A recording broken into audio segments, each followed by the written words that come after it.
Assalomu alaykum hammaga.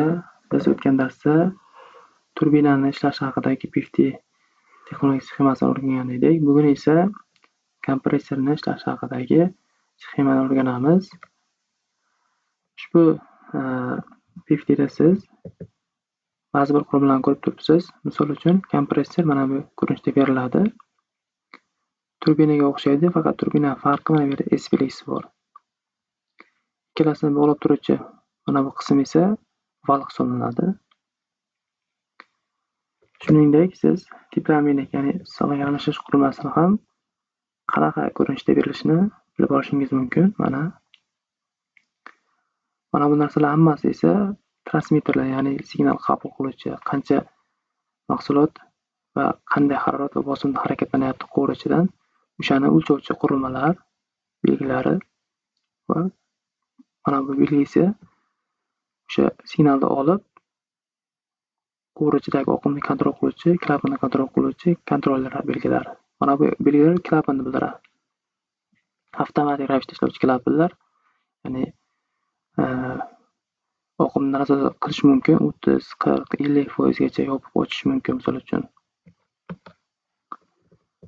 Demak, mana bu yerdagi siz chiziqni ko'rib turibsiz, qalin chiziq. Bu qalin chiziq asosiy quvurni belgisi hisoblanadi, ya'ni katta miqdordagi mahsulot harakatlanishini anglatadi.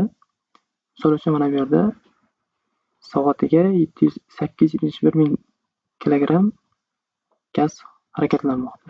Hajmda esa mana 715 ming ekan, hajmi shuncha ekan. Katta miqdordagi gaz keladida markazdan qochma kompressorga beriladi. Ushbu kompressorning afzalligi juda ko'p miqdordagi gazni bir me'yorda uzatiladi. Kamchiligi esa yuqori bosim bermaydi. Kompressordan chiqqan katta miqdordagi gaz harakatlanadi. Tepaga qarab mana uni harakatini, haroratini, bosimini mana transmitterlar o'lchab turibdi. Mana harakatlanmoqda. Bu yerdan esa yana qisman yana xuddi shunaqa bosimga ega bo'lgan, xuddi shunaqa kimyoviy tarkibga ega bo'lgan gaz beriladi. Ikkalasi o'xshash bir-biriga. Va mana sig'imga almashish qurilmasiga keladi.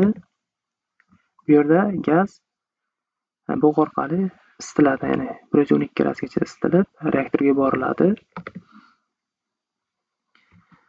Mana bu qism esa antipompash klapani uchun ishlatiladigan qism hisoblanadi, ya'ni qachonki yetarlicha mahsulot kelmaganda kompressorga yoki kompressorni ishga tushirish kerak bo'lgan paytda ishlatiladigan qism hisoblanadi. Mana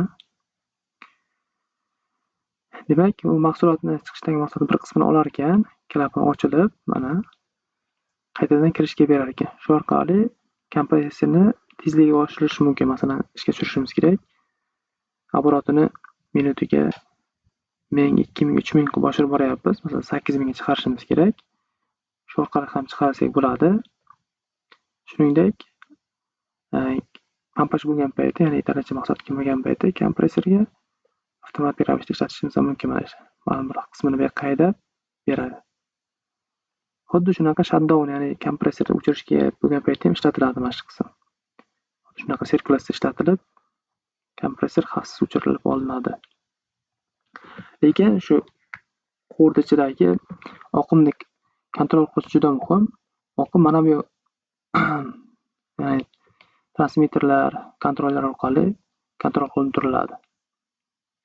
Klapanga zadana berib, qancha miqdorda ochish kerak, yopish kerak, shular hammasini berib turadi. Misol uchun, mana oqimni o'lchyapti. Mana bu yerda o'lchov transmitterlar bor, bosim, harorat hammasini o'lchab turib, asosiy miyaga beradi. Mana shu miya misol uchun antipompash klapani ochib yopadi. Bu yerda esa masalan tiplominikga oqim kelyapti. Masalan, harorat 82 edi, 112 gradus bo'ldi. Yanada qisishimiz kerak 150 gradusgacha. Mana bu signal oladida klapan to'liq ochadi. To'liq ochgan paytda bo'g'ni sirkulyatsiyasi tezlashib ketadi-da, 112 gradus emas, 150 gradusgacha qisib tashlaydi gazni. Yoki gazni 112 gradusdan 80 gradusgacha, 90 gradusgacha sovutish kerak misol uchun. Klapanni yopadi, mana zadanani olib, natijada klapan yopilsa, sirkulyatsiya sekinlashadi-da, gaz 112 gradus emas, 90 gradus bo'lib chiqib ketadi tiplominikdan. Bular hammasi xuddi neft tomiriga o'xshaydi. Signal oladi, zadana beriladi. Ya'ni jarayonni kontrol qilinadi.